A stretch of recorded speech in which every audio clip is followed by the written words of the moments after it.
So வணக்கம் எல்லாருக்கும். Bahrain Grand Prix post race podcast எல்லாரையும் வரவேற்கிறோம். இன்னைக்கு நான் ஸ்ரேயஸ் ஜெர்மனிலேருந்து, அரங்கராஜன் சென்னை, அபு ஆல்சோ இன் சென்னை நாங்கள் பேச போகிறோம். Yes, Arangarajan is back. முதல்ல எல்லாருக்கும் எங்கள் ஸ்க்ரீனிங்க்கு வந்ததுக்கு ரொம்ப நன்றி. உங்களோட என்கரேஜ்மெண்ட்னால தான் நாங்கள் ஸ்க்ரீனிங்கை கண்டக்ட் பண்ணோம். அண்ட் நீங்கள் வந்தனால we are getting even more encouragement, positive vibes நிறைய வருது. மேற்கொண்டும் நிறைய கிராண்ட் ப்ரீக்கு ஸ்க்ரீனிங் பண்ணுவோன்றது நாங்கள் கான்ஃபிடென்ட்டாக இருக்கோம். ஸோ எங்கள் பேஜை ஃபாலோ பண்ணுங்கள். ஸ்க்ரீனிங் அப்டேட்டு நாங்கள் அங்கே போடுவோம். ஸ்க்ரீனிங் அப்டேட் வரும்போது எங்கள் கான்டாக்ட் பண்ணுங்கள். We can book you in. Like, share, subscribe and click the bell icon. Of course, அது ரொம்ப ரொம்ப இம்பார்ட்டன்ட். ஸோ இப்போ பஹ்ரைன் கிராண்ட் ப்ரீல என்ன நடந்துச்சுன்னு பார்ப்போம். குவாலிஃபைங்ல வந்து சூப்பராக இருந்தது. Q1ல வந்து டாப் லேன் பாட்டம் வரைக்கும் எல்லாம் 1 செகண்ட் கேப்பு. ஆல்பின் மட்டும் ரொம்ப மொக்கையாயிட்டாங்க. லாஸ்ட் 2 places தான் அவங்க குவாலிஃபை ஆனது. அவங்களோட சேர்ந்து ஸ்டேக் எஃப்என் கிக் சௌபர் அவங்க வந்து Q1ல எலிமினேட் ஆனாங்க. இவங்களுக்கு 4 பேர் தவிர்த்து, ஆமா, 5ஆவதா யார் எலிமினேட் ஆனது நான் மறந்துட்டேன். யாரு? லோகன் சார்ஜன் தானே? No. It was Logan Sargent. Yes. Yeah, so வில்லியம்ஸ்லேருந்து லோகன் சார்ஜன் அவர் வழக்கம் போல Q1 தாண்டவே இல்லை. ஸோ 5 டிரைவர்ஸ் அங்கே Q1ல எலிமினேட் ஆனாங்க. அண்ட் Q2க்கு வந்து எலிமினேட் ஆனது யாரும் மறந்துட்டேனே அதுக்குள்ளேயே. யூகி சுனோடா, டேனியல் ரிக்கார்டோ, அப்புறம் லான்ஸ் ஸ்ட்ரோல் செம்ம ஜஸ்ட்ல மிஸ் ஆச்சு. ரொம்ப டைட்டான மிஸ். வால்டரி போட்டாஸ் Q1லயே போயிட்டாரு. ஆமா, sorry Albon Alexander Albon P15, Kevin Magnussen. Yes, ஆனா நிக்கோ ஹில்கன்பெர்க் வந்து அவர் குவாலிஃபைங் ஃபார்ம் நல்லா காட்டிட்டாரு. Straight he was man of the qualifying. Yeah, Q2ல he was like P5 P4. Lance Stroll Q1ல வந்து he will be P2. some lap அது, but he could not replicate it in Q2. ஜஸ்ட்ல miss ஆச்சு. ரொம்ப minute 0.08 something, அந்த அளவுக்கு செம்ம ஜஸ்ட்ல மிஸ் ஆச்சு. பட் அண்ட் Q1 வந்து ரொம்ப எக்ஸைட்டிங்கா இருந்தது. என்ன, அந்த ஆஸ்கர் பியாஸ்ட்ரி மட்டும் மேக்ஸ் வெர்ஸ்டாப்பன் டோ கொடுத்துருக்கலாம்னா மேபி ஃபெராரி போல் வந்திருக்கலாம் இல்லையா அரங்கா? ஆமா, இதெல்லாம் ரொம்ப ஓவரா இருக்கு. ஏன்னா நம்ம மேக்ஸ் வெர்ஸ்டாப்பனுடைய பெஸ்ட் டைம் நீங்க பாத்தீங்கன்னா சார்ல்ஸோட Q2 ஓட பெஸ்ட் டைமோட ஸ்லோவா தான் இருந்துச்சு. ஸோ Q2 ஓட குவாலிஃபைங் டைம் தான் ஓவரால் குவாலிஃபைங்கோட ஃபாஸ்டஸ்ட் டைமா இருந்துச்சு. அன்ஃபார்ச்சுனேட்லி Q3 போகப்போ சார்ல்ஸ்க்கு அந்த டைமிங் ரெப்ளிகேட் பண்ண முடியல. ஸோ எந்த பயனும் இல்ல.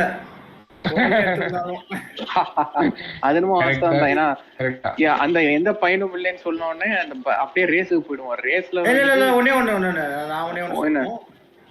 உடனே ஃபேன்லாம் சொல்லிடாதீங்க. Q3 வந்து அலோன்சோட எங்க கிளம்பிட்டாரு. சரி, ஓகே, நம்ம பேசுவோம் அதுக்குள்ள. One of the notable things of qualifying வந்து அலோன்சோ தான். நிறைய பேர் வந்து யோசிச்சாங்க, ஏன் இவர் மட்டும் வெளியே போகாம, ஃபர்ஸ்ட் ரவுண்ட்லயே வெளியே போகாம, ஃபர்ஸ்ட் செட் ஆஃப் ஃபிளையிங் லேப்ஸ்லயே வெளியே போகாம உள்ளேயே உட்காந்துருக்காரு. சரி, இப்ப டயர் சேவ் பண்ணி P10 எடுத்துக்கலாம் போல அப்படின்னு நினைச்சிட்டாரு போல இருக்கு. ஆனா அவரோட டாக்டிக் என்னன்னா, எல்லாரும் ஃபர்ஸ்ட் செட் ஆஃப் லேப்ஸ் போய் முடிஞ்சதுக்கு அப்புறம், எல்லாரும் உள்ள பிட்டுக்குள்ள வந்ததுக்கு அப்புறம் he wanted to go for his flying lap. And actually it was is only lab. அது அப்பவே தெரிஞ்சிருச்சு, அதுதான் ஒரே லேப்பாக இருக்க போகுது. அது ஏன் அப்படி பண்ணாருன்னா, யாருமே ட்ராக்ல டிஸ்டர்பன்ஸ் இருக்கக்கூடாது, அவருடைய வித்தையை ஃபுல்லா இறக்கணும் ட்ராக்லன்றதுனால தான் அவர் அப்படி பண்ணாரு. ஏன்னா இந்த பஹ்ரைன் கிராண்ட் ப்ரீல ஃபீடர் சீரீஸும் இருந்துச்சு, F2 F3. அதுக்கப்புறம் அவர் Q3 வரைக்கும் வந்துட்டாரு. ஸோ Q1 Q2 இதெல்லாம் நடந்ததுனால கொஞ்சம் ட்ராக்ல ரப்பர் இருக்கு. இட்ஸ் நாட் லைக் ஃப்ரெஷ்ஷா ட்ராக் இருக்கும். அந்த ஃபேக்டர் கொஞ்சம் ரெடியூஸ் ஆயிடுச்சு. ஈவன் தோ நிறைய time the track evolution was very strong, ரொம்ப ஸ்ட்ராங்கா இருந்துச்சு பஹ்ரைன்ல. ஆனா அவர் வந்து என்ன நினைச்சா என்ன யோசிச்சார்னா, ஆஹா இந்த வாட்டி வந்து கார் போன வருஷம் விட ரொம்ப கண்டமா இருக்கு. So car reverse last year தான் மீம்ஸ்லாம் போட்டானுங்க, ரிவர்ஸா திருப்பி வச்சு கார் ஃப்ரண்ட்ல உட்காந்துருக்கிற மாதிரிலாம். இந்த வாட்டியும் அதை விட மோசமா இருக்கு போல இருக்கு. ஸோ அவர் என்ன நினைச்சிட்டாரு, he wanted to do his soul lap, யாருமே இல்லாம பண்ணணும்னு சொல்லிட்டு 0 errors, only one flying lap, and he set the time and he went inside. ஆனா அன்பார்ச்சுனேட்லி அலோன்சோக்காக அது வந்து செட் ஆகல. ஏன்னா அரங்க சொன்ன மாதிரி ட்ராக் எவல்யூஷன் கிக் ஆயிடுச்சு. அப்புறம் இன்னொரு விஷயம் என்ன ஆச்சுன்னா, மிஸ்கால்குலேஷனா இது கால்குலேட்டட் ரிஸ்க் தான் சொல்லலாம். ஆனா அலோன்சோ வந்து கொஞ்சம் லேட்டா போயிருந்தா மத்த காரோட டோ கொஞ்சம் எடுத்து அது 0.1 செகண்ட் 0.05 செகண்ட்ஸ் அளவுக்கு கொஞ்சம் டைம் கெயின் பண்ணிருக்கலாம். ஆனா சரி, அதோட எனக்கு ஃப்ரீ ட்ராக் தான் முக்கியம், I will make better use of it தான் நினைச்சாரு. அண்ட் அவர் வந்து 3 minutes பிஃபோர் குவாலிஃபைங் எண்ட்ஸா லேப் செட் பண்ணாரு. அப்போ வந்து ஒரு P5 P6 கிட்ட வந்தாரு அவரு அலோன்சோ. P4 வந்தாரு. அந்த ஃபர்ஸ்ட் P3 ல வந்தாரு. அந்த டைம்ல P3 ஆக்சுவலா. அப்புறமா 2 கார் இம்ப்ரூவ் ஆச்சு. அதான் P5 ல வந்து நின்னது வண்டி. P5 இருந்தாரு. ஆனா அவர் சோல் லேப், சோல்ஃபுல் லேப். இதோட இன்னொரு பாயிண்ட் சொல்லி குவாலிஃபைங் பத்தி முடிச்சுக்கிறேன். இந்த வருஷம் எப்பயும் நம்ம ஃபெராரி தான் குவாலிஃபைங்காக கார் ரெடி பண்ணி வந்திருக்கோம். ஆனா இந்த வருஷம் மொத்த கிரிட்டுமே except Red Bull qualifying car பண்ணி வச்சிருக்கானுங்க. அதனாலதான் அவ்வளவு க்ளோஸா இருந்துச்சு. யார் வேணாலும் எலிமினேட் ஆகலாம். ஆனா எந்த பயனும் இல்ல. ஆனா போன வருஷமா இந்த மாதிரி தான் இருந்துச்சு. பாரின் ஃபர்ஸ்ட் ரேஸ்ல ஆல் த கார்ஸ் வந்து 1 செகண்ட் தான் இருந்தாங்க Q1ல. ஆனா நீங்க சொன்ன மாதிரி இந்த வாட்டி அதை விட இன்னும் கொஞ்சம் இம்ப்ரூவ் பண்ணிட்டு ஆல்பின் தவிர மீதி எல்லா கார்ஸும் 0.9 செகண்ட்ஸ்குள்ள இருந்தாங்க ஃப்ரம் த லீடர். ஸோ P1ல இருந்து P18 பாத்தீங்கன்னா அவங்களுக்கு Q1ல கேப் டிஃபரன்ஸ் 0.9 செகண்ட்ஸ் தான். இது ஃபார்முலா 1ல இது ரொம்ப பெரிய அதிசயமான விஷயம் தான். அடங்க சொன்ன மாதிரி எல்லாமே குவாலிஃபைங் டைம் நல்லா இம்ப்ரூவ் பண்ணிருக்காங்க. ஆனா ரேஸ்ல என்ன ஆச்சு, இது ஸ்ரேயஸ் இப்ப சொல்லுவார் உங்களுக்கு. ரேஸ்ன்னு சொன்ன அப்புறம் அப்படியே உள்ள போகும்போது ஸ்டார்டிங் எல்லாமே ஃபர்ஸ்ட் கார்னர் கொஞ்சம் நல்லா போன மாதிரி தான் இருந்தது. ஃபெராரி ஸ்லோவா தான் ஸ்டார்ட் பண்ண மாதிரி இருந்துச்சு. நான் நல்லா பிக்கப் போட்டு பக்கத்துலயே வந்துட்டான். Best start of the grid வந்து லான்ஸ் ஸ்ட்ரோல். ஏன்னா Lance Stroll, Kevin Magnussen as well. ஏன்னா லான்ஸ் ஸ்ட்ரோல் வந்து he overtook Kevin Magnussen, Nico Hülkenberg and another one of the McLarens. And K-Magu வந்து he was side by side to Lance Stroll when Hülkenberg eventually hit.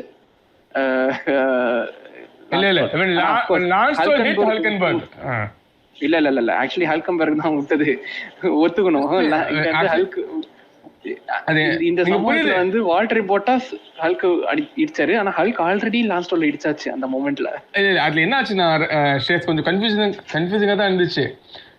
Hulk வந்து அந்த டர்னிங்ல first கார்னர்ல அவருக்கு left போக முடியாது. சரியா, லெஃப்ட்ல வந்து நிறைய கார் இருந்துச்சு ஆல்ரெடி. ரைட் சைட்ல வந்து கொஞ்சம் கேப் இருந்துச்சு. அப்போதான் நம்ம லான்ஸ்ல வந்து சொன்ன மாதிரி if you see the gap, go for it ன்னு சொல்லிட்டு அந்த கேப்ல பூந்து ட்ரை பண்ணாரு. ஆனா அன்பார்ச்சுனேட்லி அப்போதான் ஹல்கோ க்ளோசிங் பண்ணாரு. இப்போ அங்கே அரங்கா ஷேர்ஸ் நம்மளாம் தெரியும், நம்ம கார் ஓட்டப்போ நமக்கு ஒரு பிளைண்ட் ஸ்பாட் மாதிரி இருக்கும். அந்த ஒரு பொசிஷனே எந்த கார் வருதுன்னு நமக்கு தெரியாது. ஸோ அதே மாதிரி தான் ஹல்கன்பர்க் ஒரு பிளைண்ட் ஸ்பாட்ல அவர் டர்ன் பண்ண வேகத்துல லான்ஸ் பின்னாடி வந்து 2 பேரும் கிளாஷ் ஆயிட்டு அப்படியே வெளியே போயிட்டாங்க. ஆனா இதெல்லாம் நடந்தும் சேஃப்டி கார் அண்ட் டிராமா இல்லாம லான்ஸ் ஸ்ட்ரோலோட என்ன கேட்டீங்கன்னா one of the best performances. ஆமா, டர்க்கி பிறகு இதான். ஆமா, Turkey qualifying actually Turkey qualifying பிறகு இதுதான். ஏன்னா ரேஸ்ல வந்து திரும்பிட்டாப்ல மழையில. அதுக்கு ஒரு ரீசனும் இருக்கு, ஏன்னா அவ்வளவு பெரிய கேப்ஸ் இருந்துச்சு நடுவுல. ஒன் மோர் திங் அரங்க, லான்ஸ் ஸ்ட்ரோல் பத்தி பேசுறாங்க, நிறைய பேர் அவங்களுக்கு ஹேட் பண்றாங்க, கிரிட்டிசைஸ் பண்ணாங்க. ஆனா போன வருஷம் பஹ்ரைன்ல உடஞ்ச கை வச்சு அவர் வந்து பாயிண்ட்ஸ் எடுத்தாரு. P6 கிட்ட வந்தாரு அவரு. P6ல P7 ஐ திங்க். சோ அது ஒரு பெரிய விஷயம் தான். போன வருஷம் பொறுத்த வரைக்கும் கார் வந்து கொஞ்சம் பெட்டரா இருந்துச்சு, எஸ்பெஷலி ஃபர்ஸ்ட் இனிஷியலி. ஆனா லான்ஸ் ஸ்ட்ரோலுக்கு வந்து நான் ஒரு நினச்சிட்டு இருந்தேன், he was since he came from the injury, அவருக்கு வந்து கொஞ்சம் அந்த கான்ஃபிடன்ஸ் இல்லை. ஐ மீன் இல்ல ஆமா ஆமா the confidence of any other racer, but not like to push beyond the limit. Not 100% முடியல. ஆமா எஸ் எஸ். அண்டு ஏஎம்ஆர் வந்து பார்த்தீங்கன்னா ஏஎம்ஆர் ஒரே முடிச்சிடலாம். ஏஎம்ஆருக்கு வந்து this year they look bit weaker. அது நல்லாவே குவாலிஃபைங்க தெரிஞ்சது. பட் ரேஸில் இட் வாஸ் இன்னும் எவிடெண்ட்டாக தெரிஞ்சது. ஏன்னா both the drivers were pushing a lot. So and 2022 வந்து லான்ஸ் ஸ்ட்ரோலுக்கு அவருடைய ஃபார்மர் சாம்பியன் டீம்மேட்டு வழி விட்டாரு. இந்த வாட்டி வந்து ஆப்போசிட்டா நடந்துச்சு. எனக்கு தெரிஞ்ச வரைக்கும் லான்ஸ் ஸ்ட்ரோலோட அப்பா லாரன்ஸ் ஸ்ட்ரோல் வந்து அலான்சோவா தான் அவங்க பையன் தான் நம்புறாருன்னு தோணுது எனக்கு. போன வருஷம்ல இருந்து டிரைவ் டு சர்வைவ்ல இருந்து எந்த இன்டர்வியூ கேட்டாலும் அலான்சோ பத்தி இவ்வளவு பாராட்டுறாரு அவரு. ஆனா எனிவே ரொம்ப சாரி, இன்னும் ஸ்ட்ரோலை தாண்டி அடுத்த டிரைவர் பத்தி பேசவே இல்லையா? ஐயோ நான் பேசிட்டு வந்திருக்கேன். சரி அடுத்தபடியாக போவோம். அவ்வளோ நடந்திருக்கு, அதுக்காக தான் கொஞ்சம் கவர் பண்ணதா இருந்துச்சு. இல்ல அது மட்டும் தான் நடந்துச்சு, அதான் நிறைய மத்ததெல்லாம் டக்கு டக்கு முடிச்சிடலாம். ஆமா அதான். அப்புறம் வந்து பாத்தீங்கன்னா நேரா டீம்மேட் பேட்டில் தான் போகணும். ஏன்னா அதுக்கு அடுத்து நடந்தது அதுதான். கார்லோஸ் சைன்ஸும் லெக்லருக்கும், அதுவும் லெக்லரோட பிரேக்கு பிடிக்கவே இல்லை. ஒரு பக்கம் 100 டிகிரி ஜாஸ்தி வேற, இன்னொரு பக்கத்துக்கு கம்பேர் பண்ணா லைட்டா அமுக்குனால அங்க லாக்அப் ஆகிட்டு இருந்துச்சு. அந்த லாக்அப் ஆகறனால வண்டியை லெஃப்ட்ல திருப்பினா வண்டி ரைட் போகுது, வண்டி ரைட்ல திருப்பினா எக்ஸ்ட்ரா ரைட்டா போகுது. சோ ஒரு காரணம்ல அண்டர்ஸ்டீர் ஆகுது, இன்னொரு காரணம்ல over understood. we are looking. இது பார்த்தோனே என்னடா SF23 ஞாபகம் தான் எனக்கு வந்துச்சு. இதான் வண்டிக்கும் பிரச்சனை இருந்துச்சு. திடீர்னு அண்டர்ஸ்டீர் ஆகும், திடீர்னு ஓவர் ஸ்டீர் ஆகும். இதுல ஹைலைட் என்ன தெரியுமா, அந்த கூலிங் பிரச்சனை இருக்குன்னு ரேஸுக்கு முன்னாடி தான் ஏதோ காம்பனன்ட் சேஞ்ச் பண்ணிருக்காங்களா அந்த சார்ல்ஸ் வண்டியில. அது சேஞ்ச் பண்ணியும் இதேதான் நடக்குது. இவனுங்க வந்து வீல் அலைன்மென்ட் பார்க்கல போல இருக்கு வண்டியில அப்படின்னு. இல்ல இது வந்து டெம்பரேச்சர் இஷ்யூ இரு. ஆனா இந்த டெம்பரேச்சர் இஷ்யூ இருக்குன்னு சொல்லிட்டு பாட்டை மாட்டினாங்கல்ல, அது மாத்தினதாச்சும் நல்ல விஷயம் தான் ஃபெராரி பண்ணது.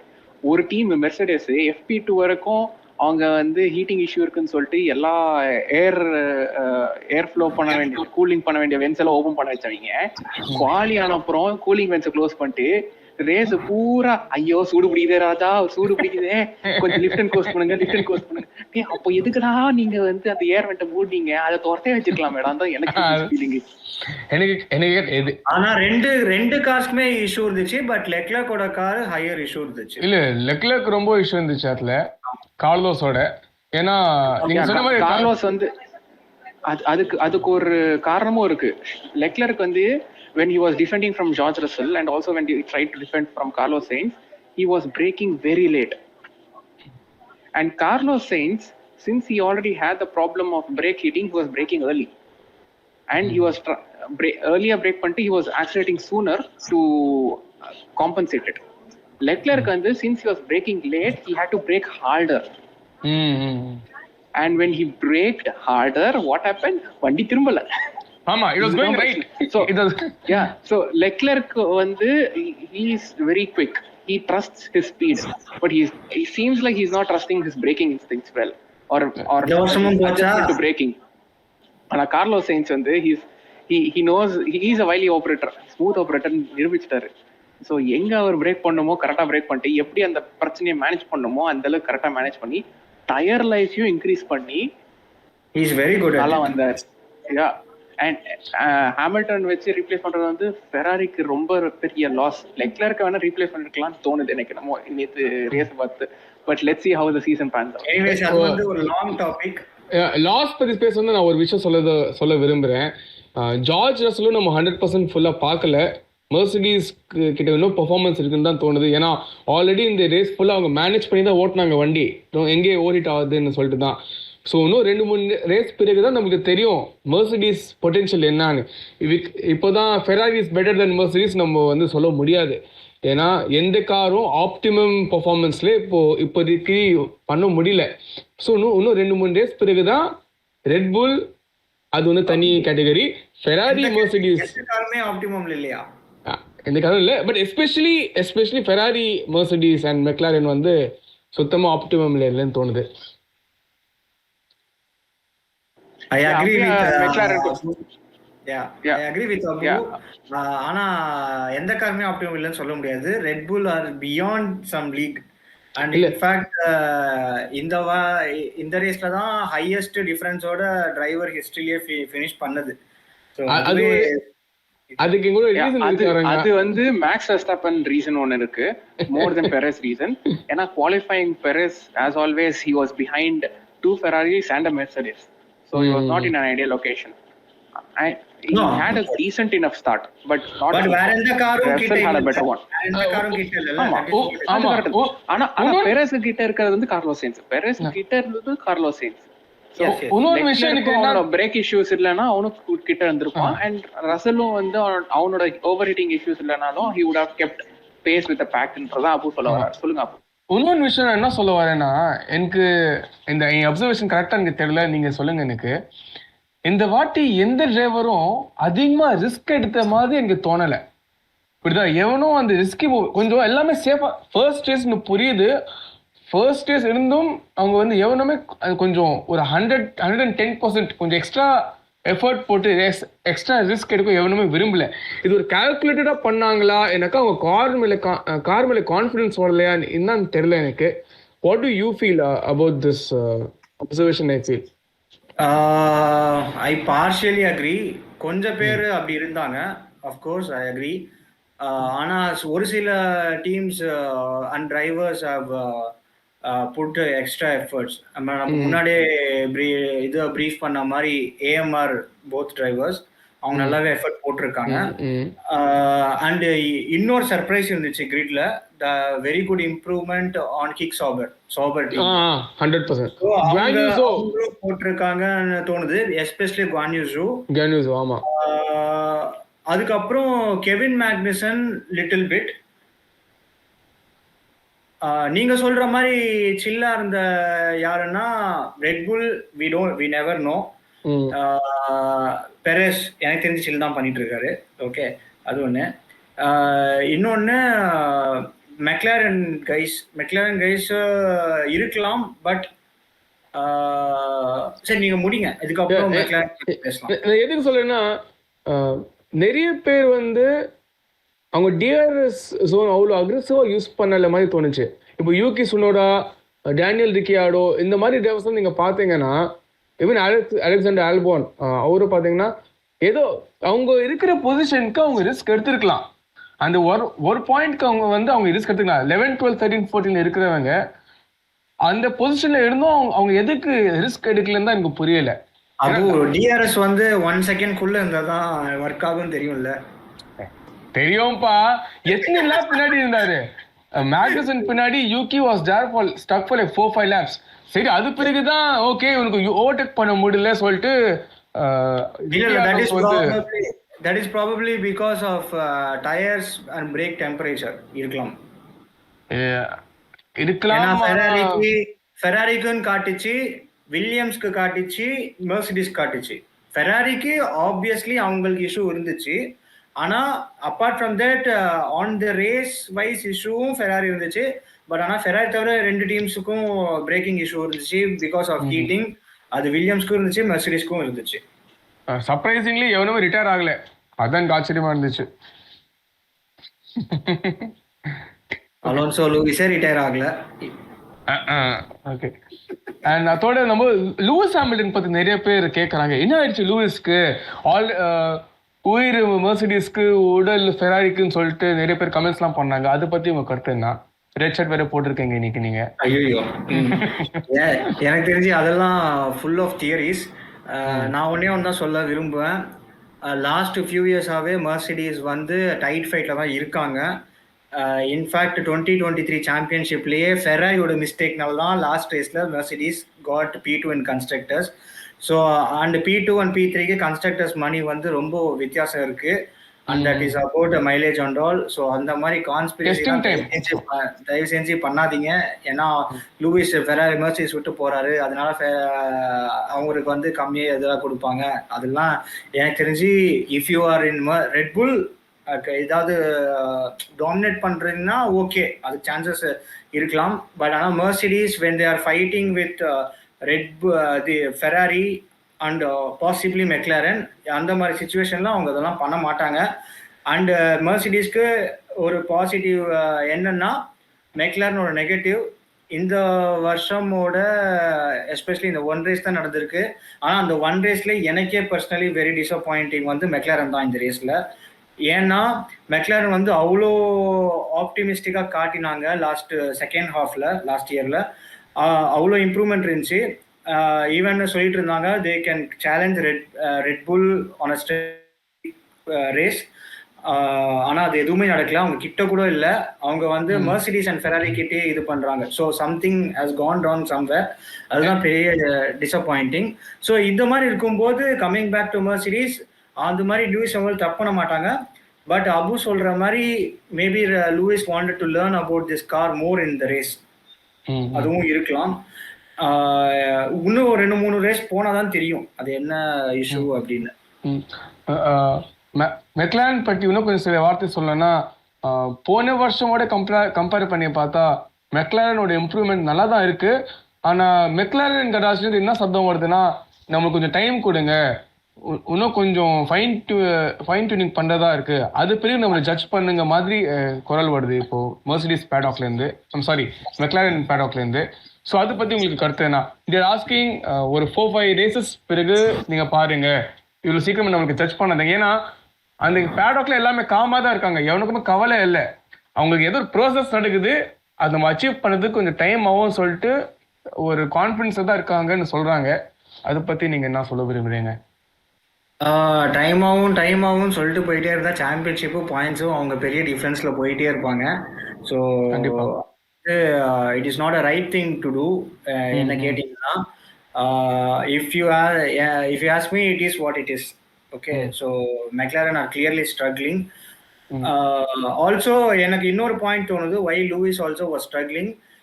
டெஸ்டிங்ல பாத்தீங்கன்னா லாஸ்ட் டே ஆஃப் டெஸ்டிங்ல Mercedes came up with an innovative concept in their சஸ்பென்ஷன்ல வந்து they could adjust the point where அவங்க அந்த ஆன்டி டைவை கண்ட்ரோல் பண்றதுக்கு அந்த ஆன்டி டைவை இன்க்ரீஸ் பண்றதுக்காக ஒரு மெக்கானிசம் கொடுத்துருந்தாங்க. ஐ மீன் புதுசா இன்னோவேட்டிவா வந்திருந்தாங்க. As always Mercedes every year ஒரு இன்னோவேஷனோட வருவாங்க. இந்த வாட்டி the upper element on the front wing and the suspension, it was so good. ஏன்னா அந்த சஸ்பென்ஷன் வந்து கைண்ட் ஆஃப் அட்ஜஸ்டபிள் அந்த வந்து ஃபுல் ஒரு ஓவர் ஸ்டியர் கைண்ட் ஆஃப் செட்டப்ல வச்சிருந்தா லூயிஸ் மேபி அதனால ஸ்ட்ரகிள் ஆயிருக்க வாய்ப்புகள் அதிகமாக இருக்கு. ப்ளஸ் ஹீட்டிங் இஷ்யூ இருந்துச்சு வண்டியில. எஸ் ஸோ இது ஒரு பாயிண்ட் ஆஃப் சப்போர்ட் லூயிஸ் பண்ணாரு அப்படின்றதுக்காக. கேட்காதீங்க, அங்க அதை பத்தி நெக்ஸ்ட் பேசுவோம். பாயிண்ட் ஆஃப் சப்போர்ட்ல இருந்து ஒரு விஷயம் நான் கேட்கணும் உங்களுக்கு. நிறைய பேர் வந்து ஆல்பினுக்கு சப்போர்ட் பண்ண மாட்டேங்கிறாங்க. ஏன், என்ன ஆச்சு? ஆல்பின் போன வருஷம் பயங்கரமான பெர்ஃபார்மன்ஸ் கொடுத்தாங்க. கண்டிப்பா கேஸ்லி அண்ட் ஓகான் தான் அந்த டீமை புல் பண்ணாங்க, நல்லா தெரியுது. ஆனா ஹாஸோட மோசமா பெர்ஃபார்ம் பண்றாங்களே, அப்படி என்ன ஆயிடுச்சு ஆல்பினுக்கு? நிறைய எக்ஸிகியூட்டிவ்ஸ், நிறைய என்ஜினியர்ஸ்லாம் டீம் விட்டு போறாங்கன்னு சொல்றாங்க. இந்த ஒரு 1.5 years 2 years நிறைய என்ஜினியர்ஸ் ரொட்டேஷன்லேயே இருக்காங்க ஆல்பின்ல. ஆனா இந்த மாதிரி ஒரு பெர்ஃபார்மன்ஸ் கொடுப்பாங்கன்னு எவனுமே எதிர்பார்க்கல. ஏன், என்ன ஆச்சு ரங்கா? இந்த பிரச்சனை எப்படி சரி பண்ணுது ஆல்பின்?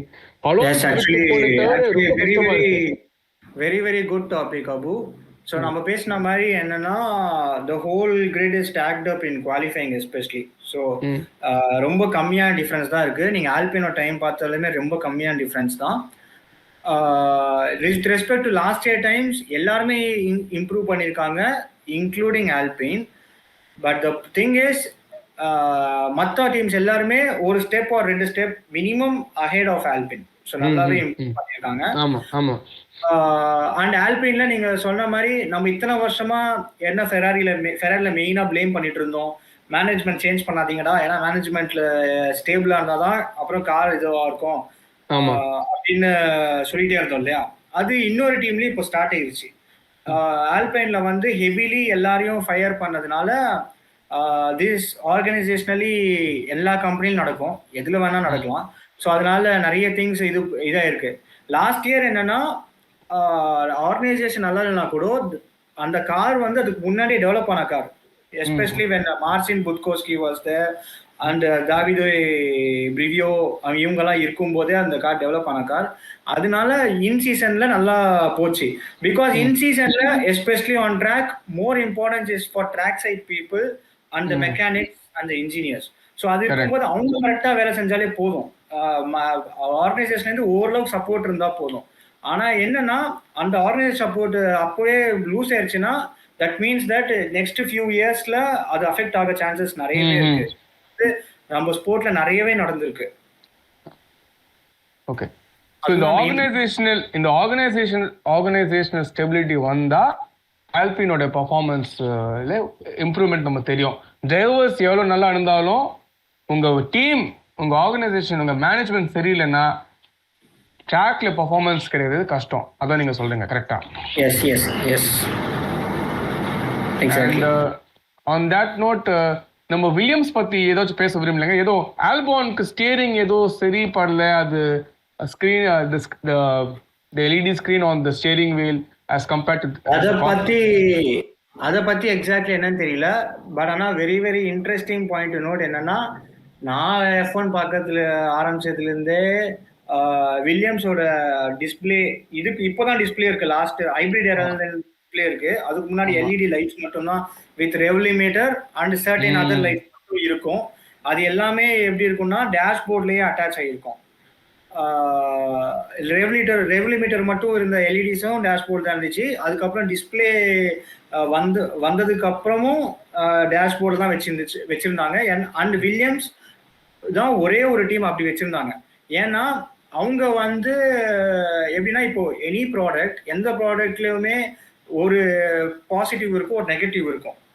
ஸோ அவங்களுக்கு என்னன்னா when you steer and all and many other events, அதுல இருக்கிற பாசிட்டிவ் அண்ட் நெகட்டிவ்ஸ் வெயிட்டேஜ் கொடுத்து அங்க இருந்தா பெட்டரா இருக்கும், அங்க இருந்தா டிரைவர்ஸ் நல்லா பார்ப்பாங்கன்ற அந்த கான்செப்ட்ல வச்சிருப்பாங்க. ஐ மீன் அகைன் இட்ஸ் அனதர் நிறைய டெக்னிகாலிட்டிஸ் இருக்கலாம். பட் இது வந்து நான் திங்க் சொல்றீங்க நீங்க. ஆமா ஆமா. ஸோ அதுல நல்லா பழக்கமானதுனால லாஸ்ட் 2 இயர்ஸ் ஆல்பனு இப்போ திடீர்னு ஸ்டியரிங்ல வச்சதுனால இருக்கலாம். பட் அதுக்குன்னு அவர் ப்ராக்டிஸே பண்ணாமலாம் இருந்திருக்க மாட்டாரு. ஆனால் since it's a new system, any new system in a sport as vigorous as Formula 1, testing, practice, even குவாலிஃபையிங்லாம் ஓரளவுக்கு ஒர்க் பண்ணுற மாதிரி இருக்கும். ஆனால் அந்த ரேஸ்ன்னு வரும்போது தான் அதோட வேலை காட்டும். So that is when it goes extreme pressure any system. So அப்போ தான் உங்களுக்கு நல்லா டெஸ்ட் பண்ண முடியும். இப்போது நெக்ஸ்ட் ஃபியூ ரேசஸ் போனால் தான் ஆல்பன் அண்ட் லோகன் சார்ஜென்ட்க்கும் அவங்க இதுக்கு யூஸ் பண்ணி பழகுவாங்க. அண்ட் அதுவும் டீமுக்கு வந்து எப்படி ஒர்க் ஆகுன்றது தெரியும். I think we have covered most of the race. ரொம்ப நன்றி அரங்கா for insight. Cheers thank you so much as well. அவருக்கு ஒரு எமர்ஜென்சி வந்துச்சு, அவருக்கு கம்ப்ளீட் பண்ண முடியலை. ரொம்ப நன்றி ஃபார்முலா தமிழ் மெம்பர்ஸ். நீங்கள் நம்மளுக்கு ரொம்ப சப்போர்ட் பண்ணுறீங்க, நம்மளுக்கு ரொம்ப என்கரேஜ்மெண்ட் பண்ணுறீங்க. ஏதாச்சும் ஃபீட்பேக் இருக்குது, நம்ம ஏதாச்சும் சேஞ்ச் பண்ணோம், ஏதாச்சும் அடிஷன் பண்ணோம், எனக்கு ரிமூவ் பண்ணோன்னா டெஃபினட்டாக நம்மளுக்கு வந்து டிஎம் பண்ணுங்கள், எனக்கு மெசேஜ் பண்ணுங்கள். we want to give the best to our community. So நம்ம எப்படி இம்ப்ரூவ் பண்ணலாம், நம்ம எப்படி உங்களை ஹாப்பி பண்ணலாம், அதுக்கு ஏற்ற மாதிரி நீங்கள் கொஞ்சம் ஃபீட்பேக் கொடுங்க. And in one line before I conclude, last weekend வந்து WEC சீசனும் ஸ்டார்ட் ஆச்சு. ஒரே லைன்ல முடிச்சுக்கிறேன். இந்த வாட்டி எப்பயும் போல டொயோட்டா டாமினேட் பண்ணல. we have a new many other teams. இந்த வாட்டி 19 cars ஹைப்பர் கார் கேட்டகரி கிளாஸ்ல மட்டுமே இருக்கு. It's almost like an F1 grid and with very good looking cars. Porsche வந்து 2 கேட்டகரி தான் நடந்துச்சு, ஹைப்பர் கார் அண்ட் GT3. 2 கேட்டகரியுமே போஸ்ட் டாமினேட் பண்ணி வின் பண்ணியிருக்காங்க. அது ஹைலைட்ஸ் எதாவது இருந்தால் போய் செக் பண்ணுங்க. So that's also something interesting. And in the upcoming weekend, apart from Saudi Arabian Grand Prix, MotoGP start ஆகுது. ரைட். இன்னொரு விஷயம் என்னன்னா, பஹ்ரைன் மாதிரி தான் சவுதி அரேபியன் கிராண்ட் ப்ரீயும் சாட்டர்டே நைட் தான் நமக்கு ரேஸ் இருக்கும். இந்தியன் டைமில் 10:30 மணி 10:30 PM. ஸோ அது மட்டும் மறக்காமல் பார்த்துங்க. And thank you so much. Stay home, stay safe, take care and see you. Bye-bye. Thank you guys.